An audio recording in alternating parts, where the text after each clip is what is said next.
Quería comenzar dando las gracias al moderador y al comité organizador por invitarme a participar en esta sesión. Durante los próximos minutos hablaremos del papel que tiene la cápsula en el diagnóstico de las lesiones preneoplásicas del tracto gastrointestinal y lo vamos a hacer desde un punto de vista teórico, pero también voy a intentar dar alguna recomendación práctica para tenerla en cuenta desde la consulta.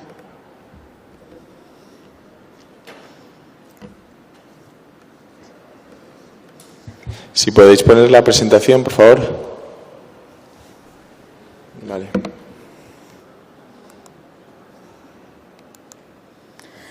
Comenzaremos con este dato.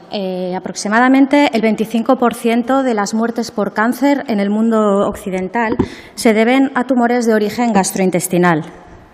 Además, sabemos que algunos de estos tumores se desarrollan sobre lesiones preneoplásicas que son perfectamente conocidas por nosotros como el esófago de Barrett, los pólipos de colon o los pólipos de intestino delgado.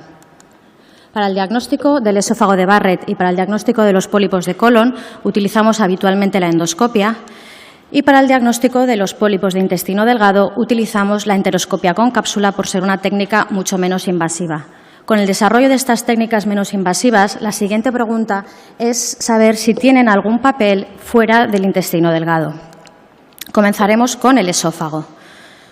Como saben, el cribado del esófago de Barrett a nivel poblacional es un cribado controvertido, ya que se desconoce realmente el impacto que puede tener este cribado sobre la mortalidad por adenocarcinoma. De hecho, con un nivel de evidencia B no se recomienda el cribado poblacional. Ahora bien, sí se recomienda un cribado selectivo con un nivel de evidencia C en aquellos pacientes que cumplan los siguientes criterios. Tener pirosis de larga evolución, 5 o 10 años o incluso más, a los que se asocien al menos 3 de los siguientes factores de riesgo: ser varones de raza caucásica, mayor de 50 años o tener un índice de masa corporal elevado. Para el diagnóstico de las lesiones esofágicas con cápsula, utilizamos la cápsula de esófago, que a diferencia del intestino delgado tiene 2 cabezales ópticos. Cada cabezal óptico tiene 172 grados de ángulo de visión y toma imágenes a 35 frames por segundo. ¿Qué papel tiene en el diagnóstico del Barrett? Pues voy a presentar un metaanálisis publicado hace unos años en el que se incluían 9 estudios y, como ven, la sensibilidad para detectar Barrett era de un 77% con una especificidad de un 86%. Si de este metaanálisis se seleccionan los estudios en los que se compara la cápsula con la gastroscopia, con el diagnóstico endoscópico, la sensibilidad se mantiene muy parecida con un 78% y la especificidad aumenta a un 90%. Ahora bien, si seleccionamos los estudios en los que se compara el diagnóstico por cápsula con el diagnóstico histológico del Barrett, la sensibilidad de nuevo se mantiene parecida, pero la especificidad decae a un 73%.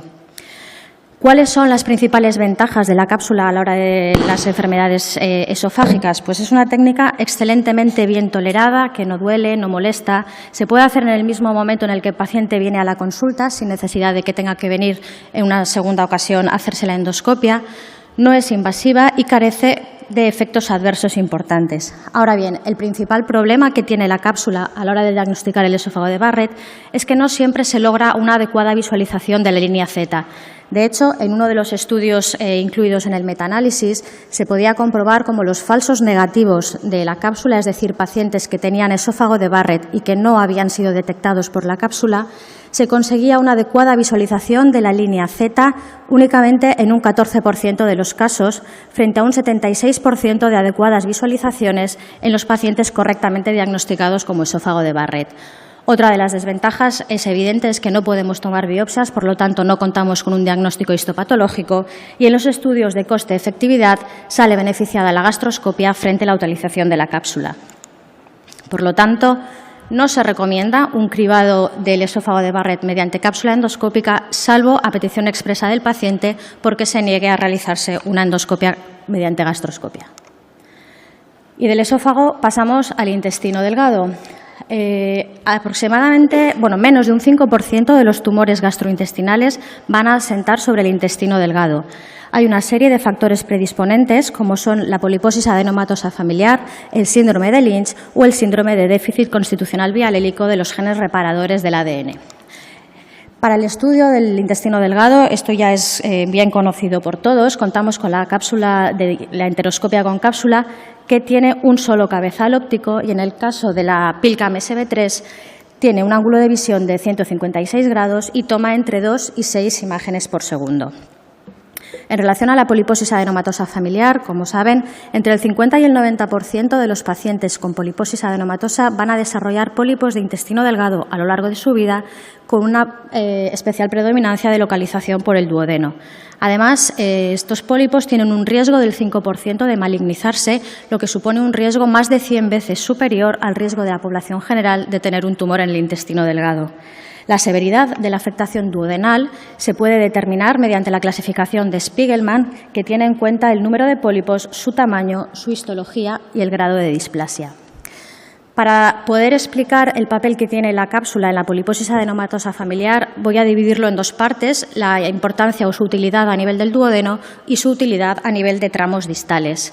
El principal problema que tiene la cápsula en el duodeno es que tiene una velocidad de tránsito muy alta y es relativamente fácil que nos perdamos lesiones. De hecho, una forma de poder contabilizar si nos perdemos lesiones es ver en qué porcentaje de casos se puede ver la papila. Esto es una mezcla de dos estudios, pero me parecía interesante para comparar las distintas cápsulas, en las que se puede ver que con la primera generación de cápsulas, que tenía un ángulo de 140 grados y 2 imágenes por segundo, en ningún caso se había logrado la visualización de la papila. Con la SB2, que aumentaba ligeramente el ángulo de visión manteniendo el mismo número de frames, se lograba la visualización de la papila solo en un 14% de los casos. Ya con la nueva generación, mismo ángulo de visión y aumento del número de frames en función de la velocidad a la que se desplace la cápsula, por lo tanto, en el duodeno tendremos mayor número de imágenes, aumenta discretamente a un 18%, aunque, como veis, no es suficiente. Las diferencias entre estas cifras no son estadísticamente significativas. ¿Y qué pasa con los tramos distales? ¿Qué pasa con el yeyuno y el ilion? Bien, en los pacientes con poliposis adenomatosa, aproximadamente un 87% de ellos van a tener afectación en tramos distales. Además, sabemos que hay una buena correlación entre la afectación del duodeno y la afectación distal en yeyuno e ilion. Por lo tanto, como se ven en estas cifras, un 12% de los pacientes que tienen un Spiegelman 1 van a tener afectación distal, a diferencia de un 80% de los pacientes con un Spiegelman 4 que van a tener afectación distal. Por lo tanto, la recomendación es que la valoración duodenal debe hacerse siempre con un endoscopio de visión frontal y un endoscopio de visión lateral. Sin embargo, aquellos pacientes con un Spiegelman 3 o un Spiegelman 4 deberían someterse a una enteroscopia con cápsula para poder valorar la afectación distal. En el síndrome de Lynch hay un riesgo del 4% de tener un tumor en el intestino delgado, que también es un riesgo unas 100 veces superior al de la población general. La edad de presentación es entre los 40 y los 50 años y se suelen presentar entre el duodeno y el yeyuno. En relación a las mutaciones, están más asociados a mutaciones en MLH1 y MSH2 y parece que existe una correlación y una secuencia de adenoma-carcinoma como tenemos en el cáncer de colon. En este estudio se incluyeron 35 pacientes asintomáticos con mutación conocida para síndrome de Lynch y en los que se les realizó una enteroscopia con cápsula y un enterotac. La cápsula, además, se leyó por dos lectores distintos para poder establecer la variabilidad interobservador y, como veis, de 35 pacientes, en 3 de ellos se observaron lesiones. Uno fue un adenocarcinoma T3N0M0 y 2 fueron adenomas de bajo grado. La cápsula detectó todos los casos frente al enterotac, que solo detectó uno de ellos, que fue el adenocarcinoma. La correlación entre ambos lectores de cápsula fue muy buena, con un índice kappa de 0,78. En conclusión, en el síndrome de Lynch hay que evaluar el intestino delgado con cápsula, ya que es una buena técnica para ello, pero dada la frecuencia de afectación a este nivel, habría que hacerlo solo si sospechamos patología en intestino delgado. Para acabar con el intestino delgado, voy a hablar del síndrome del déficit constitucional de los genes reparadores del ADN. En estos casos hay una mutación bialélica en línea germinal de los genes relacionados con el Lynch, MLH1, MSH2, MSH6 o PMS2, siendo mucho más frecuente la mutación en PMS2. Estos pacientes debutan a edades todavía más tempranas que en el síndrome de Lynch y van a tener sobre todo afectación del sistema nervioso central, tumores hematológicos y tumores del tracto digestivo. Aproximadamente el 40% de los pacientes con este síndrome van a tener un cáncer de colon y un 12% van a tener tumores de intestino delgado.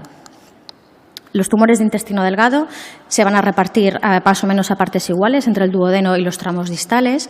También existe una secuencia adenoma-carcinoma, como en el síndrome de Lynch y como el cáncer de colon, y tienen una alta incidencia de tumores metacrónicos en intestino delgado. Hasta un 30% pueden tener tumores metacrónicos y hay series que describen hasta 5 tumores metacrónicos en intestino delgado.